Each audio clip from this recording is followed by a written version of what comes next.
What's up, guys? Welcome back to Newswave. So we did have the Nintendo 64 and Sega Genesis games released on the Switch with that expansion pack tier, and unfortunately, it doesn't look like they had the smoothest launch. Many people have had a chance to play these games and have found several issues, mostly with the 64 games. We're going to go over that one here today. Also, we are going to be talking about a big update that was announced for Returnal, bringing a heavily requested feature to the game, and we're also going to talk about Microsoft and Xbox as they did reveal their most recent financial quarter results, and it looks like Xbox is heading in the right direction. Guys, if you enjoy these videos, make sure that like button helps out a ton, and if you're new here to the Spawnwave channel, make sure you subscribe down below and ring that notification bell so you can keep up to date with all the uploads here on the channel. And we're going to start today with Sony and potentially another PlayStation game heading to PC. If you remember, we had that GeForce Now leak that showed us all kinds of stuff that may never see the light of day. However, it did mention God of War heading to PC because of a SteamDB listing. So what if there was another PlayStation game that had a SteamDB listing, but it was under its code name, not its official name? Because that appears to have happened. We can see this over on the SteamDB website, where it does say possibly Sackboy: A Big Adventure, this for the app ID 1599660. And you might be wondering, well, how would they know if that's Sackboy? Apparently, Marmalade is the code name for Sackboy, and that was discovered with that big NVIDIA GeForce Now leak.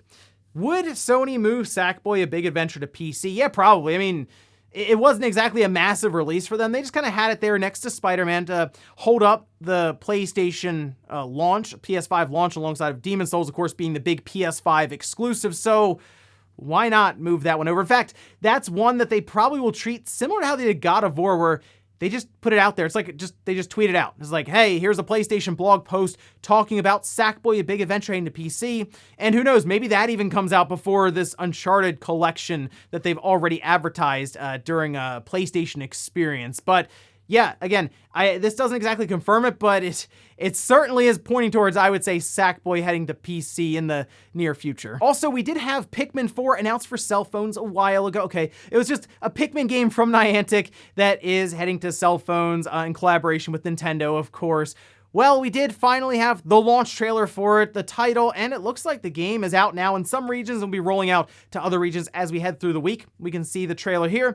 This is for Pikmin Bloom. Now, I guess in this trailer, they try to explain exactly what you're going to be doing, but it just comes down to you walking around for the most part, and that's kind of how they advertised it before with their website, their teaser website they had, that just kind of showed Pikmin following you. But they didn't really go in depth with anything else you were doing other than just walking and I guess collecting Pikmin. Like, this doesn't look like it's me anywhere near the depth that we have with Pokemon Go, which is a game that also kind of accompanies you when you're walking around. You might be hatching eggs, for example, based on the number of steps that you take. This seems to be just completely focused on the number of steps that you're taking. I guess you collect different Pikmin, and there also appears to be a trail of flowers left behind you that can interact with other people who come across your path, and then you kind of review your day at the end. I guess then you just continue to build up your Pikmin, reach different milestones. My concern would be how much content they can continue to add to what they are clearly going to treat like a live service.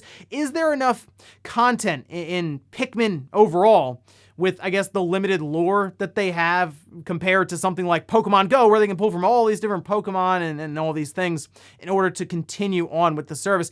I'm going to check this game out because I do walk quite a bit, and this would be something fun to try out while I'm doing it. It's also free to play, so why not? Oh, and for any of you who look forward to the different Steam sales so you can save a bunch of money, we do have dates for several sales coming up here pretty soon to close out the year. We can see this over on the upcoming Steam events page with the Halloween sale. That's October 28th to November 1st. Then we have the Steam Autumn sale, November 24th to the 30th, and then the Steam Winter sale, December 22nd to January 5th. From what I remember, the Winter sale is usually the big one because they'll even have like Steam Awards voting, and they'll put those games on sale, which tend to be pretty good games overall. But either way, you can go through, of course, save a bunch of money, and fill up the backlog that I'm sure already isn't big enough. And guys, with some of the quick news out of the way, let's get into the bigger stuff. Let's start right away with the Nintendo 64 and Sega Genesis games that are now out with that expansion pack tier. I noticed that no one's talking about the Sega Genesis games, and from what I could tell after checking them out, they run fine. So that could be why, or because most people were buying this service for the 64 games. Let's face it, you could play Genesis games already on the Switch with the collection that Sega put out, and they seem to put that collection out everywhere anyway. So Genesis games, not that new to the Switch. N64 games, however, yeah, that's gonna cause quite a stir if those don't release in at least a decent state. And we're to the point now where people online are making lists around the issues. You know it's bad if they're making lists around 64 games, but we can see, for example, this here as they've been collecting data. This is a list that was created over on Reset Era. It's from top to bottom here. We have input lag, bizarre button layout, frame rate issues, sound delay, texture issues, controller pack error, and music issues. Now, looking up and down the list here, I have noticed the input lag. Specifically, I've noticed it on Ocarina of Time. Not as bad on Mario 64, but wow. Like, when I'm playing Ocarina of Time, it does feel delayed completely. I don't know if everyone's going to notice it, especially if people who are just casually playing the game, and they're like, oh, cool, Ocarina of Time. They probably won't really notice it as much, but it just, for some reason, that one in particular stood out to me. The button layout, I took a picture of what they were trying to sell me with Mario 64 with the buttons, and that wasn't flying. I would have liked to have been able to change it there in the application, but you have to back out, of course, go to your system settings, and then change the buttons around based on what you remember. I mean, I took a picture so I could go back and change it out myself, just to try to make it a bit easier. Frame rate issues I did notice in Yoshi's Island, and I noticed it in Mario Kart, actually, a little bit there. The sound delay, I haven't had any sound issues myself, unless I'm playing online when you have like the lag and different issues and stuttering, because it'll slow the game down if there is lag or poor connection introduced into the multiplayer. And then the other one I ran into, which everyone's running into, is the controller pack error, and this is a weird one because the controller pack is required to save in WinBack. The game can't detect the controller pack, which means the only way you can save in WinBack is through the save state in the suspend menu. That's weird. You figure you would just emulate in a controller pack so all of those games going forward that may need it we'll just be able to find it and save regularly. Also, Ghost Data is unable to save because you don't have the controller pack in something like Mario Kart. We can also see this comparison that was posted up from Stop Skeletons from Fighting, showing off some of the differences as you get further into Ocarina of Time. For example, you can see kind of the water here with the reflections. They have the Nintendo 64 version, then they have the Wii U, and then they have the Switch version. It just looks weird, like there's no reflection at all. It's just a kind of a messed up texture on the water. And some people were wondering, how did they already get like that far into the game? Well, these were posted up by ZFG, who is a speedrunner for Ocarina of Time. So yeah, they're just blasting through it, and they must have noticed this and said, well, that's weird. Let me get some screenshots of this. The other strange thing I noticed is fog doesn't appear to render in correctly with these games. So, for example, if you're playing Ocarina of Time and you're looking off into the distance, there's no fog to kind of cloud up the, I guess, cleaner textures that you have with these versions, which means you're gonna see some very odd stuff off in the distance that you're not meant to see with these 64 games. Same deal with Mario Kart 64. It just kind of throws everything off, makes it look a bit weird. The one good thing I will say about these games is they certainly adapt better to a larger HD display than even like an Ultra HDMI N64 that I have. So they look cleaner. It's just everything around the emulation seems messed up, which is odd because this should be an in-house emulator from Nintendo, and it's actually worse than the free emulators that are just out there.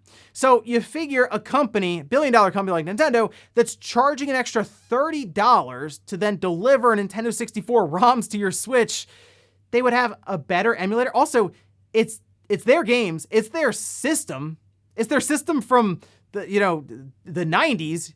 You figure they would be the most knowledgeable about it and be able to get the best performance and the most authentic, accurate really representation of these games in this service, and they just haven't. So I'm not sure if Nintendo's gonna fix any of this stuff, or if they're gonna do what they've been doing with Nintendo and Super Nintendo games and just continue throwing a bunch of 64 and Genesis games at this service, because there was some data mining that happened. You can see this over on Twitter. This from Mondo Mega, who says initial data mining from the N64 app is somewhat fruitful. Going by the game IDs, there are at least 38 N64 titles planned for Nintendo Switch Online. The list is alphabetical, so you can fill in some of the gaps already. And they also pointed out Mega Drive proved to be even more interesting, at least 52 here. And they went on to talk about how there appear to be some systems that have not been identified yet. For example, Mega Drive is 5, SNES was 2, N64 is 3. We're missing a couple of systems here, so yeah, maybe Game Boy or even Game Boy Advance could be in the cards, as has already been kind of rumored. And while it'd be great to have this massive library of Nintendo 64 games just kind of piled up on the Switch, I would like Nintendo to take a look at it and say, maybe we could fix some of the emulation here with these games. It's still odd to me that they released in this state after they were already under the microscope for the pricing they were proposing for this expansion pack. You figured, okay, maybe we're paying this money because we are going to get the best possible versions of these games on the Switch. They're going to be portable. That's kind of cool. Instead, we get versions of the games that are below free emulators currently. So I don't know, maybe Nintendo will continue to update this as we go along and continue piling in more and more N64 games. I think if they can get the emulation fixed up and much better and pack in what could be 38 Nintendo 64 games, maybe even more than that as we go along,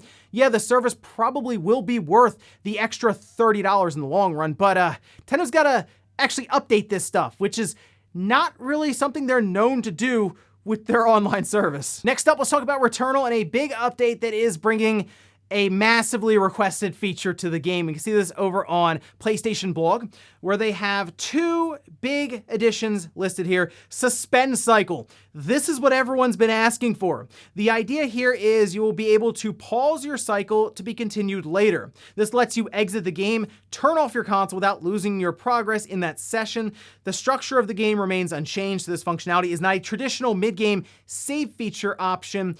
By suspending the game, or by suspending the cycle, Returnal will simply create a single-use suspend point, and once you resume playing, the suspend point is deleted and cannot be used again. They do have some limitations in place. For example, you won't be able to create a suspend point during a boss battle, cinematics, first-person sequences, or during these intense combat scenarios. That makes sense. If you just pause in the middle of boss battle, yeah, you're probably going to get messed up when you resume anyway, right, with some of these bosses. And they are adding a photo mode, which is cool because the game itself has some very impressive looking visuals at times. The atmosphere certainly sets it up to have, I'd say, some pretty cool pictures taken and then shared online. But this is great for a lot of people who kind of moved on from this because they weren't able to suspend their game without going into rest mode, which for a while there was roll of the dice if you would come back and there would have been some update push to your system with it restarted and then your Returnal game or your run just completely gone. So I would have liked to have seen this from the start. Obviously, they, I guess, had a miscalculation on their part because it took them a little while to get this out, that maybe they figured, hey, people will just make the run through and they won't even really think too much about it. But yeah, it looks like that was an issue that people brought up, and it's good to see that Housemarque did manage to add this in. So go check out Returnal, especially if you moved on from it because you weren't able to stop mid-run. Next up, let's talk about Microsoft, Xbox, and their most recent fiscal report. Now, this is for Q1, and Microsoft's fiscal year restarts at the beginning of July. So this is before July, August, and September. Their report was pushed out yesterday, and we can see this here over Tweaktown saying Xbox hits record Q1 with $3.593 billion in revenues. The Q1 gaming revenues hit an all-time historic high of $3.593, driven by a massive 166% spike in hardware earnings. Now, we can see a chart here that was pushed out, and it compares all the way back to Q1 fiscal year 15, and if you remember, they were still selling Xbox One and even building up to like the Xbox One X.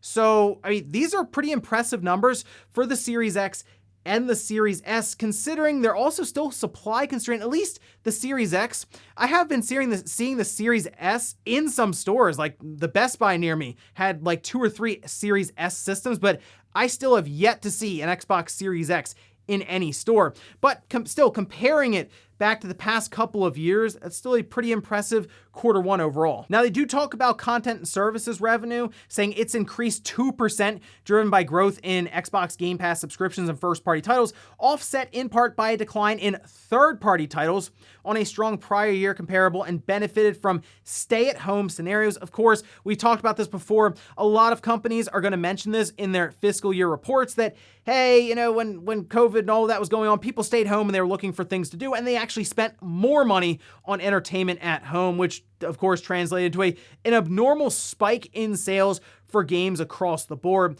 But still, for the most part, with Microsoft, who kind of had to endure this first year for the series systems, considering Halo Infinite was nowhere to be found, and it's taking them a little longer to kind of spin up their first-party titles, which it seems as they get towards the end of this year with Forza Horizon 5 coming up here in a couple weeks, and then we'll have Halo Infinite follow a month later, and then we go into 2022 when they're going to have quite a few games starting to come out, and obviously that big Bethesda acquisition will start to pay off with Starfield and, well, Redfall. That's when things will get a bit more interesting for Microsoft with these financial reports, because we should see or expect growth from Game Pass overall, growth from number of users in their ecosystem with Xbox, PC, and yeah, even cloud, which means they should start to run up to some of the biggest revenue that they've had for the gaming platform. It's a good start here with Q1 as they are working towards their holiday with the Xbox Series systems, and of course, getting into the Halo Infinite release alongside of Forza, and then we'll see what happens in 2022. But at least for now, it appears that Microsoft is heading in the right direction. And in our last bit of news, let's talk about the end of an era, specifically for those older Xbox 360 Halo games. Think back to when you were playing those games online, whether it was Halo 2 or Halo 3.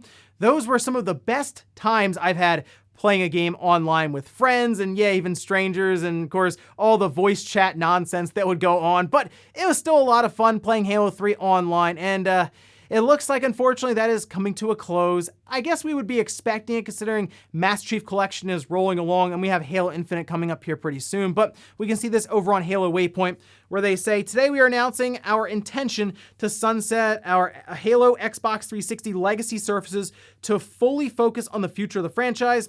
On January 13th, 2022, online services for legacy Halo Xbox 360 titles will be discontinued. Owners of these titles will still be able to play these games indefinitely. However, certain online features and experiences, particularly online matchmaking, will be limited or disabled. Now, they do show the games that are affected. That includes Halo Reach, Halo 4, Halo 3, Halo 3 ODST, Halo Combat Evolved Anniversary, Spartan Assault, and Halo Wars. Now, I figure most people have probably moved on to the Master Chief Collection at this time, but they kind of choose the different game types and different Halo versions to play at certain points on their matchmaking settings. So I understand someone might just want to fire up Halo 3 and just play that. But unfortunately, it looks like as we head into 2022, towards the end of January, that will no longer be possible. And like I said, it's just thinking back to the end of an era. Really, the best generation for Halo was certainly on the Xbox 360, because even if you consider the fact that 1 and 2 were backwards compatible from the start of the 360's launch, you still had Halo 3, which was big time, and then ODST, and even Reach. So yeah, again, end of an era, but we can now look forward, I guess, to what they do with the Master Chief Collection as they continue that service that the game's really become, and then Halo Infinite that they have said is going to be at least a 10-year project. So here's hoping it delivers. And before we go to the comment of the day, we're taking a look at the poll that I posted up yesterday, where I asked, if Nintendo added Game Boy Advance to the expansion pack tier with a bunch of games, would that sell you on it? 60% said yes, if the right games are picked, of course. And then 40% said no, I wouldn't be interested. And I guess it comes down to, would you rather have more features for the online service, or would you rather have more and more games piled in? There are probably people who don't care if they can message their friends or voice chat or anything like that. They'd rather have Game Boy and Game Boy Advance games thrown in there with like Pokemon and Metroid and others. But I still look at this and say Nintendo should just do both. They should kind of work on that $20 a year service and add the basic features that we grew accustomed to back with the Xbox 360, and also add in more and more value with different games and systems with that $50 a year service. It just seems like Nintendo is kind of lost right now with what they want to do with their online service for the Switch, and that's unfortunate. And we'll finish up with the comment of the day, as you're seeing here. This is from MDK saying they got to get GoldenEye multiplayer for that Switch Online. Playing that without having the screen split would be cool to see. Well, I have some bad news for you, because I was playing Mario Kart 64 online with some of the people from the Spawncast, and I realized the screen's still split. It's in quarters, and you can screen look while you're playing online. Nothing says Nintendo like being able to screen look when you're playing online against other people. But GoldenEye going to the online service, that would be a big deal. Obviously, it'd make massive headlines that day. It'd be really cool to see. But then we'd realize, okay, how's the emulation?